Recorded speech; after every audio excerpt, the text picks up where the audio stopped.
나눠드리길 원합니다. 이 시간 함께 하나님 오늘 우리 가운데 주시는 말씀 봉독하며 나아가길 원합니다.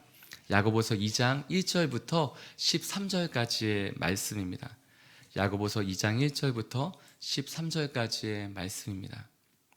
제가 먼저 1절 말씀 봉독해 올리고 서로 번갈아서 교독하고 또한 13절 말씀을 함께 읽도록 하겠습니다. 먼저 1절 말씀입니다. 내 형제들아, 영광의 주 곧 우리 주 예수 그리스도에 대한 믿음을 너희가 가졌으니 사람을 차별하여 대하지 말라. 만일 너희 회당에 금가락지를 끼고 아름다운 옷을 입은 사람이 들어오고 또 남루한 옷을 입은 가난한 사람이 들어올 때에 너희가 아름다운 옷을 입은 자를 눈여겨보고 말하되 여기 좋은 자리에 앉으소서 하고 또 가난한 자에게 말하되 너는 거기 서 있든지 내 발등상 아래에 앉으라 하면 너희끼리 서로 차별하며 악한 생각으로 판단하는 자가 되는 것이 아니냐. 내 사랑하는 형제들아, 들을지어다. 하나님이 세상에서 가난한 자를 택하사 믿음에 부유하게 하시고 또 자기를 사랑하는 자들에게 약속하신 나라를 상속으로 받게 하지 아니하셨느냐. 너희는 도리어 가난한 자를 업신 여겼도다. 부자는 너희를 억압하며 법정으로 끌고 가지 아니하느냐. 그들은 너희에게 대하여 일컫는 바 그 아름다운 이름을 비방하지 아니하느냐. 너희가 만일 성경에 기록된 대로 내 이웃 사랑하기를 내 몸과 같이 하라 하신 최고의 법을 지키면 잘하는 것이거니와 만일 너희가 사람을 차별하여 대하면 죄를 짓는 것이니 율법이 너희를 범법자로 정죄하리라. 누구든지 온 율법을 지키다가 그 하나를 범하면 모두 범한 자가 되나니 간음하지 말라 하시니가 또한 살인하지 말라 하셨은즉 내가 비록 간음하지 아니하여도 살인하면 율법을 범한 자가 되느니라. 너희는 자유의 율법대로 심판받을 자처럼 말도 하고 행하기도 하라. 긍휼을 행하지 아니하는 자에게는 긍휼 없는 심판이 있으리라. 긍휼은 심판을 이기고 자랑하느니라. 아멘. 저는 계속 그 야고보서 말씀을 나누고 있습니다. 어제 말씀은 복이 있다라는 말과 속지 말라라는 이 두 단어가 이렇게 연결되는 말씀이었어요. 그래서 하나님에 대하여서는 하나님에 대해 속지 말아라. 하나님 정말 좋으신 분이시다. 하나님이 이렇게 안 좋은 것들을 우리 가운데 행하실 것이라는 그런 거짓에 속지 말아라. 하나님은 너를 축복하길 원하시고 하나님 너를 잘 되기를 원하시고 정말 하나님 사랑하시는 분이시다. 어떤 자기 자신에 대해서 속지 말라고 얘기합니다. 생각만 하고 있는데 상상만 하고 있는데 마치 잘 사는 것처럼 그렇게 속지 말라는 것입니다. 믿음은 말씀을 붙잡고 말씀대로 살아가는 것이다. 말씀을 살아가면서 하나님의 그 말씀의 축복이 나의 삶 가운데 임하는 것이다. 이렇게 말씀을 나누었습니다. 근데 오늘 예수를 믿는다면 이렇게 살아야 한다라는 말씀을 나누는데요. 놀라운 것은 그 첫 번째가 차별이라는 단어로 표현이 되고 오늘 말씀에 나오고 있어요. 저희가 1절 말씀 함께 읽어보도록 하겠습니다. 시작. 내 형제들아, 영광의 주 곧 우리 주 예수 그리스도에 대한 믿음을 너희가 가졌으니 사람을 차별하여 대하지 말라. 내 형제들아, 우리 공동체에 있는 사람들에게 얘기하는 거죠. 나의 형제들아, 믿음의 형제들아, 우리 주, 영광의 주, 다시 오실 그 예수 그리스도에 대한 믿음을 너희가 가졌는데 그것을 가졌으니까 이렇게 살아야 된다라고 얘기하는데 그 첫 번째가 차별하지 말라는 것입니다. 차별이라는 것은 무엇이에요? 이렇게 다르게 대한다는 거죠. 동일하게 대하는 것이 아니라 다르게 대한다는 것입니다. 그런데 그렇게 차별하지 말라라는 얘기를 첫 번째 하고 있는 거예요. 굉장히 놀랍지 않습니까? 교회 공동체예요. 저희가 초대교회를 생각하면 자신의 것을 다 내놓고 그냥 믿음과 기도와 사랑과 자신의 것을 주장하지 않고 모든 것을 통용하며 사는 정말 사랑하고 아낌없이 내어주며 사는 초대교회를 그리게 돼요. 그런데 바로 그 초대교회에 있는 말씀 가운데 믿음의 삶은 이런 것이다 라고 얘기하는데 가장 먼저 차별이라는 얘기를 하고 있다는 거예요. 왜 이런 말을 야고보 사도가 할까요? 그것은 그렇게 살지 않기 때문이겠죠. 어떤 차별을 하느냐? 그것이 2절, 3절, 4절 말씀에 있습니다. 저희가 2절부터 4절까지의 말씀을 함께 읽도록 하겠습니다. 시작. 만일 너희 회당에 금가락지를 끼고 아름다운 옷을 입은 사람이 들어오고 또 남루한 옷을 입은 가난한 사람이 들어올 때 너희가 아름다운 옷을 입은 자를 눈여겨보고 말하되 여기 좋은 자리에 앉으소서 하고 또 가난한 자에게 말하되 너는 거기 서 있든지 내 발등상 아래에 앉으라 하면 너희끼리 서로 차별하며 악한 생각으로 판단하는 자가 되는 것이 아니냐. 구체적인 예를 들어주고 있어요. 부자와 가난한 사람을 다르게 대한다는 거예요. 교회 공동체예요. 그리고 특별히 유대인 교회에 대해서 편지하고 있어요. 유대인은 말씀을 쫓아서 어렸을 때부터 자라났던 사람들입니다. 말씀을 들으며 아버지로부터 또한 회당에 모여서 12살 때부터는 계속 그곳에서 하나님의 말씀을 들으며 살아온 사람들이에요. 심지어는 모든 삶이 말씀이에요. 그 말씀은 무엇을 얘기하느냐? 가난한 자들을, 고아와 가부들을 돌보며 살아라 라고 얘기하고 있어요.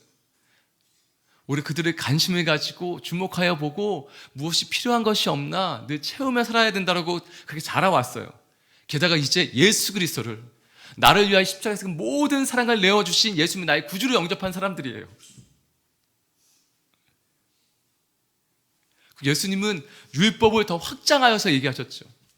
오리를 가달라면 십리를 가지고, 겉옷을 벗으려면 속까지 벗어주고, 오른뺨을 치면 왼뺨을 내누고, 그렇게 살라고 예수님 말씀해 주셨는데, 바로 그 교회 공동체, 어떤 유대인 공동체, 바로 그 교회에 얘기를 하는데 첫 번째 믿음의 삶은 이것이다. 근데 차별에 대해서 얘기한다는 거예요. 근데 어떤 차별이냐? 구체적으로 얘기하는데 금가락지를 끼고 좋은 아름다운 옷을 입고 들어오는 사람에게는 먼저 관심을 가지고 눈여겨본다는 거예요. 어우, 저 가락지가 봐, 이렇게 되게 큰데, 저 여러분 뭐 다이아금, 어우, 막 뭐 옷이, 어우, 이렇게 그런 것도 있잖아요. 옷만 봐도 이렇게 저게 이렇게 브랜드가 뭔지 이렇게 아는 분들이 계시더라고요. 저는 잘 몰라요. 이렇게 아는 거는 정말 유명한 브랜드들만 알아요. 이렇게 뭐 구자 뭐 이런 거 있잖아요. 이렇게 뭐 이렇게 뭐 펜다 뭐 이런 거, 네, 이런 거. 그런데 정말 이렇게 어떤 브랜드는 정말 봐도 저게 뭐야? 그랬더니 저건 무슨 가게 이름 아니야? 무슨 음식 이름 아니야? 그랬는데 그게 아니라 옷 이름이래요. 그런 것도 있어요. 그런데 막 그런 것들 이렇게 보고 안다는 거죠. 그냥 보면 얼마나 부자인가를 안다는 거예요. 그리고 시선을 향하고 마음을 향하고 심지어는 좋은 자리를 내어주었다는 것입니다. 그런데 여기 중요한 게 있어요. 그 다음이에요. 부자여서 잘해준 게 아니라 그냥 들어올 때 누구든지 환영한다면, 누구든지 웰컴하고 여기 좋은 자리에 앉으십시오. 처음 들어온 사람 막 안아주고 막 이렇게 한다면, 누구에게나 그렇게 한다면 상관이 없지만, 그 다음 말씀은 반대로 남루한 옷을 입은 가난한 사람이 들어올 때 어떻게 하느냐? 너는 거기 서 있든지 말든지, 너는 거기 서 있든지 말든지, 또는 여기 발등상 아래에 있으라라는 말은 되게 이렇게 모욕적인 표현이에요. 이렇게 그 당시에는 이렇게 의자에 앉으면 의자가 좀 이렇게 높았었나 봐요. 그래서 그 의자 위에 앉을 때 이렇게 발을 걸칠 수 있는 것들. 저희 집에는 이렇게 죄송하지만 이렇게 화장실 변기가 있어요. 그럼 저희 애들이 작다 보니까, 아직 어리다 보니까 그 변기에 좀 아직 올라가지 않았으면 좋겠지만 저희 막내들이 자꾸 올라가서 스스로 하려고 해요. 은서가 할 거야, 은서가 할 거야 하면서 이렇게 해요. 그럼 거기 올라가려면 이렇게 발받침이 있어야 돼요. 그런 발받침이 있었다는 거죠. 그리고 발등상이라고 얘기를 해요. 근데 거기에 있으라는 거예요. 내가 내 발 아래에 있는 존재다라는 얘기예요. 굉장히 모욕적인 얘기인데, 그렇게 서로 차별한다면 그것이 악이 아니냐라고 얘기하시는 거죠. 누구에게나 동일하게 대한다면 괜찮았을 거예요. 부자여서가 아니라, 가난한 사람이 아니어서가 아니라 누구에게나 웰컴한다면, 또는 이건 또 안 좋은 건 누구에게나 안 좋게 행한다면, 근데 누구에게는 좋게 행하는데 누구에겐 그렇지 않았다는 거예요. 이것이 바로 차별이라는 것입니다. 차별이라는 것입니다. 왜 부자에게는 잘하고 가난한 사람에게는 잘 못할까요? 이것에 대해서 5절과 또한 6절 말씀을 읽어보겠습니다. 5절 6절 말씀 함께 읽도록 하겠습니다. 시작. 내 사랑하는 형제들아 들을지어다. 하나님이 세상에서 가난한 자를 택하사 믿음에 부유하게 하시고 또 자기를 사랑하는 자들에게 약속하신 나라를 상속으로 받게 하지 아니하셨느냐. 너희는 도리어 가난한 자를 업신 여겼도다. 부자는 너희를 억압하며 법정으로 끌고 가지 아니하느냐. 7절 말씀 함께 읽겠습니다. 그들은 너희에게 대하여 일컫는 바 그 아름다운 이름을 비방하지 아니하느냐. 중요한 얘기를 해요. 부자여서 잘못했다는 것이 아니에요. 부자인데 6절과 7절 말씀 보면 그 부자는 어떠한 사람들이냐? 겸손하고 바나바와 같이 가난한 자들을 위해서 자신의 모든 것을 내어주며 섬기는 그런 부자가 아니었다는 거예요. 이 부자는 어떤 사람이냐? 나쁜 사람이에요. 첫 번째는 가난한 사람들 굉장히 업신여기는, 나쁘다기보다는 일반적일 수도 있겠죠. 요즘 세상이 그러니까 네, 그냥 업신여겼다는 거예요. 요즘에 흔히 얘기하는 갑질을 하는, 이것도 좀 조심해야 되는 얘기인데, 그들은 너희에 대해서, 근데 어떠한 사람이냐? 또 중요한 게 7절 말씀에 나오는데, 그 아름다운 이름, 이 아름다운 이름은 무엇이냐? 그리스도인이라는 이름이에요. 우리 가운데 이제 그리스도인, 성도라는 이름이에요. 이 당시에 그리스도인이라고 부를 때, 그 아름다운 이름을 부를 때, 그리스도인, 그러면 이것은 예수님과 연결되는 거죠. 그래서 그리스도인에 대해서 욕을 한다면, 우리 그렇잖아요. 자식을 욕하면 부모가 욕되는 거죠. 그리스도인에 대해서 욕을 한다면, 비방한다면 예수님에 대해서 모욕하는 거죠. 예수님에 대해서 비방하는 사람들, 그리고 가난한 사람 업신여기는 그러한 부자에 대해서 얘기하고 있는 거예요. 그럼에도 불구하고 그러한 부자를 잘 대해준다, 너희가. 그리고 오히려 5절 말씀에 보면 하나님이 이미 그 아름다운 나라, 하나님의 나라를 소유하게 하고 상속자로 내어주신 그 가난한 사람들은, 그 가난한 사람들에는 업신여기는구나. 그러니까 결국은 이런 말씀입니다. 왜 하나님과 너희가 다르냐라는 거예요.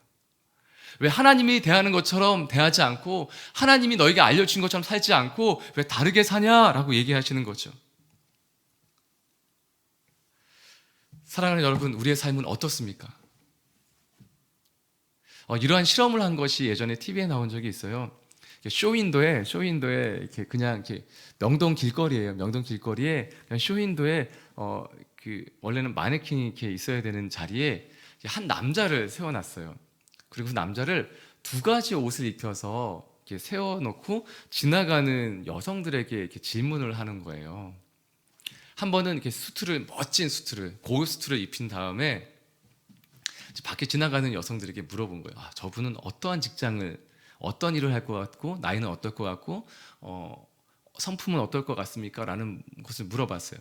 또 한 번은 그냥 이렇게 작업복 같은 것을 입힌 다음에 그 다음에 이제 물어보는 거예요.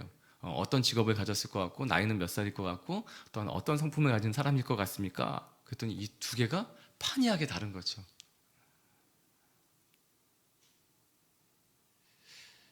저희는 어떻습니까? 근데 죄송한 말씀이지만 제가 저를 봐도 제가 양복 입었을 때랑 그냥 편하게 집안에서 이렇게 속옷 입고 있을 때랑 거울을 제가 볼 때도 제가 다르더라고요.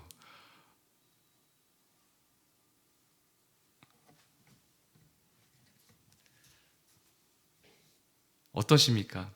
그런데 저는 오늘 성경 말씀에서 야고보서에서 우리 가운데 말씀하시는 것은 차별하지 말라는 것입니다. 다르게 대하지 말라는 것입니다. 똑같이 대하라는 것입니다. 강한 자에게 약한 모습을 보이지 말고, 또한 건 반대로 강한 자에게 강하는 것도 있잖아요. 왠지 또 그런 분들도 계세요. 반고의 기질 이렇게 또 있으셔서 이렇게 그냥 무조건 리더십에 대해서 반대하고 또 이렇게 그 강한 사람들에게는 또 반대로 하는 분도 계세요. 그것도 아니라는 거예요. 그것은 멋진 것이다가 아니에요. 둘 다 아니라는 거예요. 누구에겐 잘해주고 누구에겐 못해주고 하지 말라는 거예요. 똑같이 대해주라는 거예요. 똑같이 잘해주라는 거예요.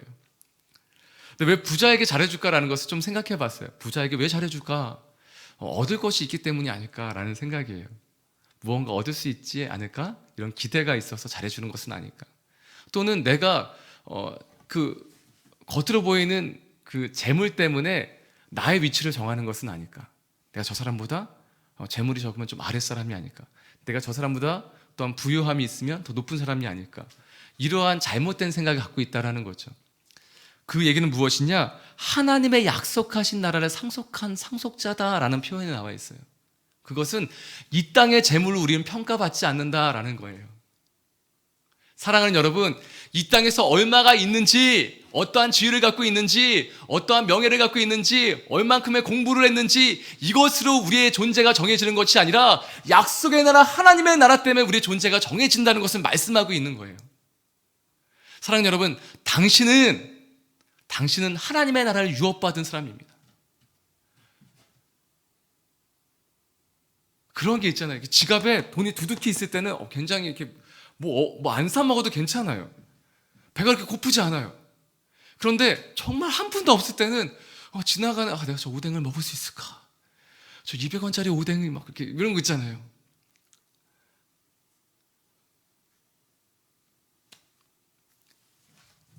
한 이렇게 성경 공부 책에 그 맨 앞에 보면 이런 표현이 있더라고요. 당신은 얼마짜리입니까? 라는 질문이 있어요. 당신은 얼마짜리이십니까? 이런 거 있잖아요. 요 펜은 얼마짜리인가요? 뭐 200원, 300원 이렇게 하겠죠. 요 펜은 얼마짜리? 당신은 얼마짜리입니까? 그리고 거기는 이렇게 나와 있어. 당신은 예수님짜리입니다. 당신은 예수님의 값을 치르고 사신 예수님짜리입니다. 당신은 하나님의 나라를 소유하고 있는 사람입니다. 그래서 우리의 값어치가 거기서 정해지는 것이죠. 그렇다면 당당할 수 있다는 것입니다. 저는 오늘 말씀을 묵상할 때 차별하지 말라. 다른 사람은 차별하지 말라는 거죠.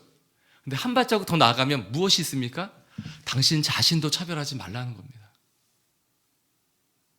왜 당신 자신은 차별하십니까? 당신 자신도 소중히 여기라는 것입니다. 우리나라가 그렇더라고요. 근데 요즘 자라나는 아이들은 다를 수도 있겠어요. 그런데 딱 지금 여기 계신 이 세대이신 것 같아요. 부모님은 더 열심히 사셨죠. 부모님 더 열심히 사셨죠. 근데 그 부모님 열심히 사실 때 그 부모님이 자녀 세대를 돌아볼 수 없는 세대셨죠. 열심히 가족을 위해서 최선을 다해서 사시는 아버지. 그래서 가족들과 함께 있을 수 있는 시간이 없었어요. 아버지의 역할은 그저 돈을 열심히 벌어서 생계를 유지하는 것이 아버지의 역할이었어요. 그래서 부모님에게 사랑을 표현받거나 고백받지 못했어요. 또한 여성들은 또한 그것에 대해서 열심히 또 살아야 됐어요. 근데 제가 이런 고백을 들었어요. 당신은 사랑받기 위해 태어난 삶이라는 노래를 들었는데 화가 났다는 거예요. 그 노래를 처음 들을 때 화가 났다는 거예요. 막 화가 나서 막 내가 왜 이러지 할 정도로 한 번도 이렇게 잘 화를 내지 않고 살았던 정말 온유하신 분인데 그러한 여성분인데 자매님인데 이렇게 속에서 막 화가 막 났다는 거예요. 자기가 이렇게 놀랄 정도로. 그러면서 들었던 생각은 무엇이냐? 나는 그렇게 살지 못했는데. 나는 그렇게 살지 못했는데. 늘 부모님에게 넌 맏딸이니까, 너는 맞으니까. 그래서 늘 동생들을 위해서 희생하며 살았어요. 결혼했더니 남편을 위해서, 자녀를 위해서 또 희생하며 사는 거예요. 그러다가 이제 DTS라는 훈련 프로그램 가운데 들어와서 배우면서 이 노래를 처음 듣게 됐는데 막 화가 났다는 거예요. 난 그렇게 살아본 적이 없는데.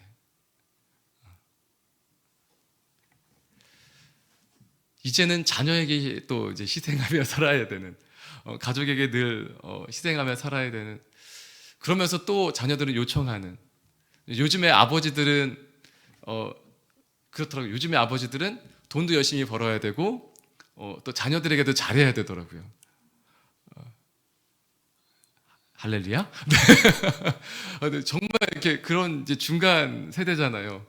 위에서는 잘 받지 못했지만 그래도 열심히 살았어야 됐고, 또 이제는 그것까지 다 해야 되는 그런 세대에 이제 살고 계시잖아요. 그래서 이 말씀을 묵상하다가 차별, 다른 사람에 대해뿐만 아니라 그러한 마음이 들었어요. 오늘 예배 때 많이 격려하고 싶다라는 거였어요. 당신 스스로도 본인 자신도 차별하지 않으셨으면 좋겠습니다. 자신도 소중히 여겨주셨으면 좋겠습니다. 물론 이렇게 세상의 중심은 나야 나, 오늘 밤 주인공은 나야 나, 이런 뭐 그런 분에게 드리는 말씀이 아니에요. 정말 열심히 가족을 위해서 부모님, 형제, 자매 자녀들을 위해서 열심히 살아오신 분들에게 지금 드리는 말씀이에요. 오늘은 집에 가서 거울을 보셨으면 좋겠어요. 그리고 이렇게 격려해 주셨으면 좋겠어요. 잘하고 있어. 나는 소중해. 넌 참 소중한 사람이야. 너도 사랑받을 수 있어. 너도 누려야 돼. 그러면서 예전에 제가 캠퍼스에서는 선교단체에 있었는데 거기 간사님이 하셨던 것이 갑자기 떠올랐어요. 잊고 지냈는데 그 간사님은 참 묘한 간사님이셨어요. 대부분의 간사님들은 학생들을 위해서, 선교단체 간사님들은 학생들을 위해서 헌신하거든요. 근데 이분은 어느 날 갑자기 자기에게 선물을 주라는 거예요. 왜 이러시지? 그랬는데 자기는 오늘 사랑받기로 결정한 날이라는 거예요.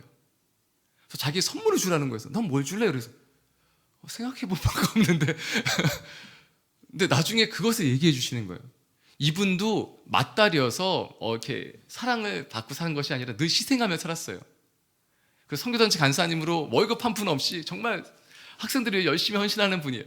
그런데 어느 날 하나님께 말씀하셨다는 거예요. 오늘은 네가 사랑받았으면 좋겠다.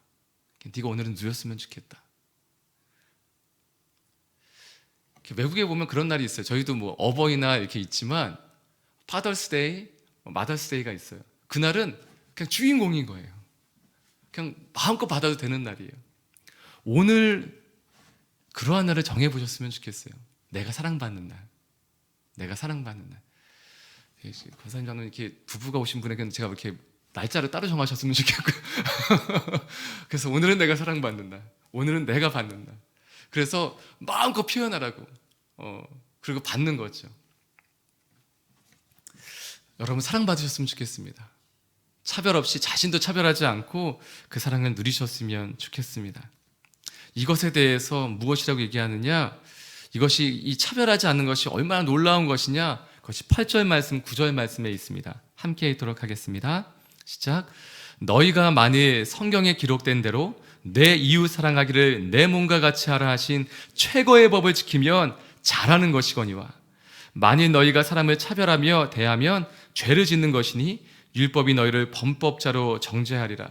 이 말은 유대인들에게는 굉장히 충격적인 말이에요.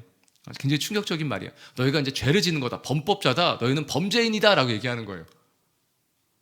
정말 열심히 말씀 율법을 지킨다고 살아왔는데 너희들 범법자야. 라고 얘기하는 거예요. 충격요법이죠. 그러면서 최고의 법은 무엇이냐? 이웃을 사랑하는 것이다. 내 이웃과 같이, 내 이웃을 내 몸과 같이 사랑하는 것이다. 레위기 19장 18절 말씀과 같이 그렇게 사랑하는 것이다. 이것이 하나님의 율법이 아니냐? 하나님의 계명이 아니냐? 또한 마가복음 12장 29절부터 31절까지는 이렇게 말씀하고 있어요. 예수님이 하신 말씀이에요. 마가복음 12장 29절 예수께서 대답하시되 첫째는 이것이니 이스라엘아 들으라. 주 곧 우리 하나님은 유일한 주시라. 내 마음을 다하고 목숨을 다하고 뜻을 다하고 힘을 다하여 주 너의 하나님을 사랑하는 하라 하신 것이요. 여기까지는 우리가 다 받아들여요. 31절 둘째는 이것이니 내 이웃을 내 자신과 같이 사랑하라 하신 것이라. 이보다 더 큰 계명이 없느니라. 이보다 더 큰 계명이 없다고 얘기해요. 근데 이 같은 말씀이 공간복음인 누가복음 10장 27절 말씀에 기록되어져 있어요. 누가복음 10장 27절 대답하여 이르되 내 마음을 다하며 목숨을 다하며 힘을 다하며 뜻을 다하여 주 너의 하나님을 사랑하고 또한 내 이웃을 내 자신과 같이 사랑하라 하였나이다. 이것은 율법의 가장 큰 계명이 무엇이냐라고 예수님이 물으셨을 때 율법학자가 한 말이에요. 그렇다는 것은 율법을 알고 있는 사람들 이 말씀을 다 알고 있었다는 거예요. 율법을 어렸을 때 알고 있었던 사람이라면 이 말씀이 하나님의 큰 계명이라는 것을 다 알고 있었다는 거예요. 근데 이 율법 교사는 예수님께 잘 보이려고 이러한 질문을 합니다. 그렇다면 라비어 누가 내 이웃입니까? 내 이웃이 누구입니까? 그때 예수님은 한 이야기를 들려주세요. 어떤 사람이 예루살렘에서 여리고 성으로 가다가 강도를 만나게 된다는 거예요. 그래서 강도가 그 사람의 옷도 벗기고 때려 거의 죽은 것 같은 상태가 되었다는 거예요. 그를 버리고 갔어요. 그런데 그 지역에 사는 마침이라고 나왔어요. 때마침 바로 그때 그 지역에 사는 제사장이 지나간다는 거예요. 근데 정말 그 버려진 사람을 보고서 그냥 지나갔어요. 근데 그 다음에 누가 오느냐? 레위인이 지나갔다는 거예요. 구별된 사람이죠. 근데 레위인도 또한 여기는 이렇게 표현했어요. 피하여 지나가더라. 피하여 지나갔다는 거예요. 근데 그 다음은 누가 등장하느냐? 사마리아 사람. 이들이 유대인들이 정말 짐승같이 여기고 개같이 여겼었던 그 사마리아 사람은 여행하는 중이었음에도 불구하고, 그 지역 사람이 아니라 여행하는 중이었는데도 불구하고 그를 불쌍히 여겨서 상처를 치료해주고 주막으로 데려가서 돌보아 주었다는 것입니다. 그리고 돈을 내어주며 그 주인에게 부탁을 하는 거예요. 비용이 더 들 수도 있을 텐데 비용이 더 들면 내가 다시 돌아와서 갚아주겠다. 이 사람을 잘 돌봐달라는 부탁을 하고 갔다는 거예요. 이 이야기를 들려주시면서 예수님은 물어보십니다. 이 율법학자에게, 누가 이 강도 만난 자의 이웃이냐? 누가 내 이웃입니까? 라고 물어본 율법학자에게 대려 예수님은 이 강도 만난 자의 이웃이 누구냐고 말씀해 주시는 거예요. 물어보시는 거예요. 이 얘기는 무엇입니까? 네가 그 이웃이 되어주라라는 것입니다. 누가 내 이웃입니까? 라고 물어볼 때 아니야, 네가 이웃이 되어주는 거야. 하나님, 누구에게 잘해줘야 됩니까? 누구에게 차별하지 말아야 됩니까? 누구를 사랑해야 합니까? 누구를 돌봐줘야 됩니까? 그건 말씀해 주시면 제가 잘하겠습니다 라는 거죠. 우리 이런 질문 하잖아요. 하나님, 그러니까 비전과 꿈이 명확하지 않은 사람들이 요즘 많이 계시더라고요. 무엇을 하면 살아야 될지 모르는 분들이 계시더라고요. 그런 청년들이 있어요. 그런 중고생들이 있어요. 나 무엇을 하면 살아야 될지 모르겠습니다. 그것만 알려주시면 전 정말 최선을 다해서 살 것 같은데 하나님, 제게 그것을 물을 때마다 알려주지 않으세요. 무엇을 하면 살아야 된다고 하나님 한 말씀만 하시면 제 생명을 걸고 살고 싶은데 하나님 그것은 말씀해 주지 않으세요. 동일한 질문이에요. 하나님, 누구입니까? 누가 내 이웃입니까? 제가 무엇을 하면 살아야 됩니까? 근데 오직 예수님은 이렇게 말씀하시는 거예요. 아니다, 대상이 먼저가 아니라 네가 사랑하는 것이 먼저다. 누가 내 이웃입니까가 아니라 네가 먼저 이웃이 되어 주어라. 먼저 사랑해라. 대상을 따지지 말고 먼저 사랑해라. 사랑할 수 있는 사람이 되어라 라는 것이죠. 무엇을 하나님 말씀하시죠? 제가 따라가겠습니다. 무엇이 명확하지 않더라도 그냥 가는 것이죠. 신앙의 길은, 믿음의 여정은 이해하고 가는 게 아니라 죄송해요, 이게 정말 다 알고 가면 좋을 텐데 그냥 한 발짝 한 발짝 가는 거더라고요. 아직 목사님 나이도 어리신데 뭘 아시겠어요. 제가 나이가 그렇게 많지는 않은데 이것만은 알아요. 믿음의 걸음은 다 알고 가는 게 아니더라고요. 그래서 왜 기도는 해요. 특히 어린 친구들을 위해서 기도할 때 저는 하나님, 주의 말씀이 발에 등이 되어주시고 길에 빛이 되어주셔서 하나님 한 걸음 한 걸음 내질 때도 하나님 말씀 쫓아가게 해주시고, 하나님 먼 방향을 향해 나아갈 때도 하나님 그 길을 향해 나가는 그 목표를 향해 나갈 때도 주의 말씀이 인도해 주십시오. 이렇게 축복하며 기도합니다. 그래 다 알지 못해도 또 그 발걸음을 내딛는 거더라고요. 알려주실 때도 있어요. 희미하지만 알게 해줄 때도 있어요. 그런데 모를 때도 있어요. 그냥 가는 것입니다. 한 예화를 들었어요. 어떤 분이 이런 얘기를 하시는 거예요. 하나님이 어느 날 기도하는데 무슨 나라 이름을 알려주신 거예요. 아프리카 어떤 지역에 있는 어떤 나라를. 그래서 이분이 계속 기도하는 또 떠오르는 거예요. 이름은 모르겠지만 이름을 뭘로 정할까요? 이렇게 뭐 상관없죠. 네. 그래서 그러면 저희 사살교회라고 하니까 사살교회라고 부르는 좀 별로 마음에 안 들지만, 그럼 살리는이라는 한 지역이 떠오른 거예요. 살리는 아프리카에 있는 한 살리는. 그래서 이 살리는데 뭔지 몰라요. 그래서 살리는 무엇인가 계속 찾아본 거예요. 근데 아프리카의 어떤 나라라는 것만 알지, 어떤 지역이라는 것만 알지 알 수가 없는 거예요. 그래서 나중에는 계속 기도하는데 6개월 이상 그것이 계속 떠오르는 거예요. 그래서 찾아가기 시작했어요. 찾아갔어요. 일단 아프리카로 갔어요. 그래서 거기에서 이제 물어보고 수소문한 거예요. 근데 거기를 아는 사람이 없는 거예요. 심지어는 나라가 아니라 어떤 부족이라는 거예요. 그래서 그냥 또 찾기 시작했어요. 그래서 한 3개월을 찾아서 수소문했더니 거기를 아는 사람 한 명을 발견한 거예요. 그래서 거기를 함께 들어가 줄 수 있냐. 그래서 정말 고생해서 거기 찾아갔어요. 거의 1년 다 되는 고생을 하면서 다 포기하면서 가서 찾아갔어요. 거기 딱 도착하자마자 이 사람이 얼마나 기뻤겠어요. 그래서 하나님 이제 어떻게 할까요? 그랬더니 하나님이 집으로 돌아가라 그러시는 거예요. Come back home. 집으로 돌아가라. 그래서 잘못 들었나? 집으로 돌아가는 거예요. 이 고생을 하고 왔는데요. 전 다 포기하고 왔는데요. 아니, 집으로 돌아가라. 그래서 집으로 돌아갔어요. 근데 나중에 어떠한 일이 생겼느냐? 이 사람은 계속해서 그 부족, 그 지역에 대한 마음을 잊지 못하고 계속해서 살리는. 그래서 그 부족을 위해서 기도하는 기도 모임을 만들었어요. 계속 사람들과 나누다 보니까 기도 모임이 된 거죠. 그 기도 모임을 통해서 열 몇 가정이 그 부족으로 들어가게 됐어요. 그 한 사람이 있었다면 그 한 사람이 그 부족에서 그 지역에서 복음을 전하면서 또 아름답게 살았겠죠. 근데 하나님 말씀 순종해 다시 집으로 들어왔더니 다시 본 지역으로 돌아왔더니 그 마음을 나누었더니 그게 더 많은 가정이 가서 그 지역뿐 아니라 그 지역에서 그 부족을 통해서 또 다른 부족 알 수 없었던 꼭 거기까지 나아가게 된 것이죠. 사랑하는 여러분, 하나님 말씀하시는 그 발걸음을 쫓아 나가는 것입니다. 그러면 하나님의 역사가 이루어지는 것이죠. 그래서 오늘 사랑이 먼저다라고 얘기하십니다. 하나님, 누가 내 이웃입니까? 아니, 네가 먼저 이웃이 되어 주어라. 놀랍지 않습니까? 믿음은 삶이다. 믿음은 상상이 아니라 실제다. 믿음은 살아내는 것이다 라고 말하고 있는 야고보서에서 그 믿음의 실제, 그 실체는 무엇이냐? 바로 그것은 사랑이다 라고 얘기하고 있는 것입니다. 잘해주는 것이다. 마지막 말씀에 보면 13절 말씀에 이렇게 기록되어져 있어요. 긍휼은 심판을 이기고 자랑하느니라. 긍휼은 다른 사람을 돌봐주는 그것은, 그 마음은 심판을 이기고 자랑한다. 우리가 작은 죄라도 범할 수밖에 없다는 것이 위에 나와요. 우리가 온 율법을 다 지켜 행하더라도 하나, 간음하지 말라. 예수님 말씀하신 거로 따른다면 음욕을 품는 것도 간음이라 그런 거예요. 살인하지 말라.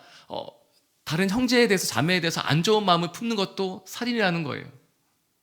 그런데 이것을 잘 지킬 수 있는, 이 심판을 이기고 승리할 수 있는, 바로 그것은 어디서 나오느냐? 긍휼, 사랑하는 마음에서 나온다는 것입니다.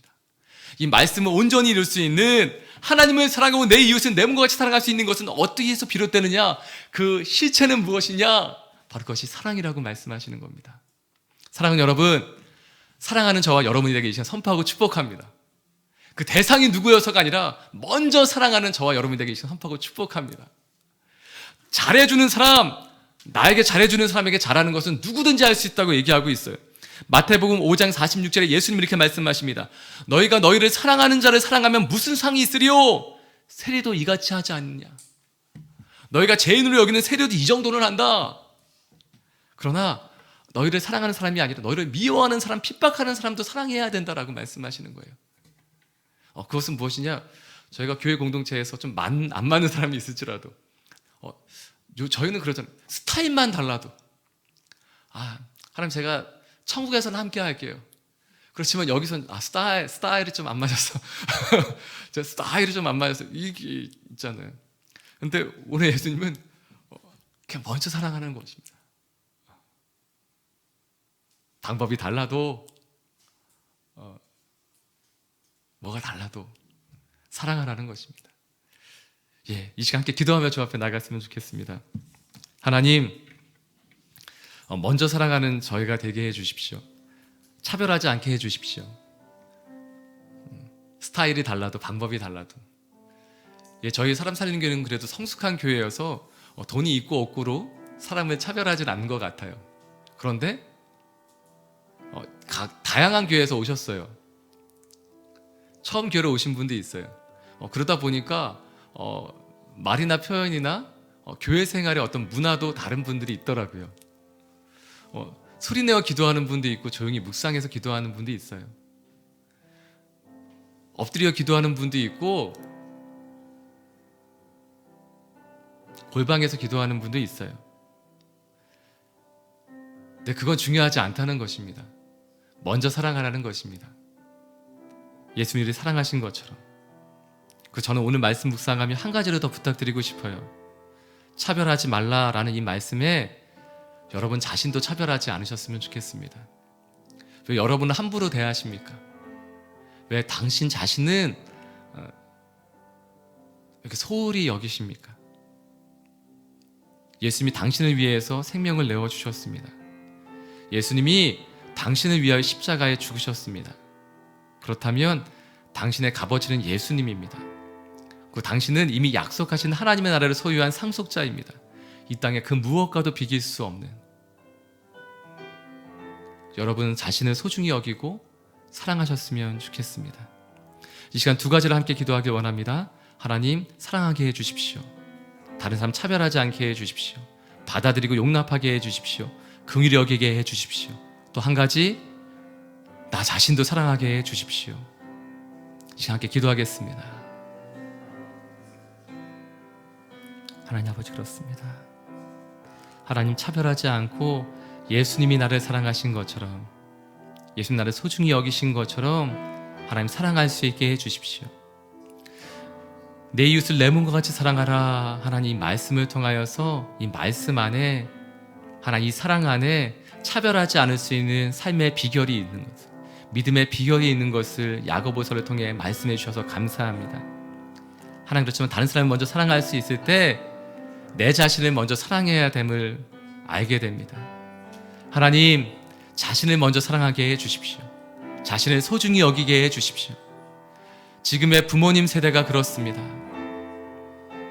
위로부터는 사랑받지 못했고 아래에겐 사랑을 나누어 줘야 되는데 늘 희생하고 헌신하며 자신을 포기하며 살아갑니다. 자신은 없습니다. 우리의 삶에 우리를 살라고 자신을 다 내어주신 예수님처럼 그렇게 살아가고 계신 분들이 있습니다. 하나님, 그렇지만 그분도 사랑받게 해주시고 그 사랑을 누리게 해주십시오. 하나님, 차별하지 않을 수 있는 비결은, 그 믿음의 삶, 그 삶의 비결은 사랑하는 데 있다라고 말씀하십니다. 그런데 이 말씀을 묵상하며 또 한 가지를 발견하게 됩니다. 내 자신을 사랑하는 것처럼 내 이웃을 사랑해라. 이웃만 사랑하는 것이 아니라 내 자신을 소중하게 여기고 사랑하는 것처럼 바로 그렇게 내 이웃을 사랑하라고 말씀하십니다. 하나님, 예수님이 나를 사랑하시는 것처럼 사랑하게 해주십시오. 그리고 그 사랑으로 이웃을 사랑하게 해주십시오. 하나님, 그런 소중한 한 분 한 분이 되게 하여 주시옵소서. 이 모든 말씀 예수님의 이름으로 기도드리오며, 이제는 우리 주 예수 그리스도의 무한하신 사랑과 하나님 아버지의 크신 사랑하심과 성령 하나님의 또한 그 사랑을 기억하고 그 사랑을 받으며 누리며 또한 그 사랑을 사랑하며 살기로 결정하는 모든 하나님의 사람들과 그 가정과 이터와 만남 가운데 이제로부터 영원토록 함께 하옵시기를 간절히 축원드리옵나이다.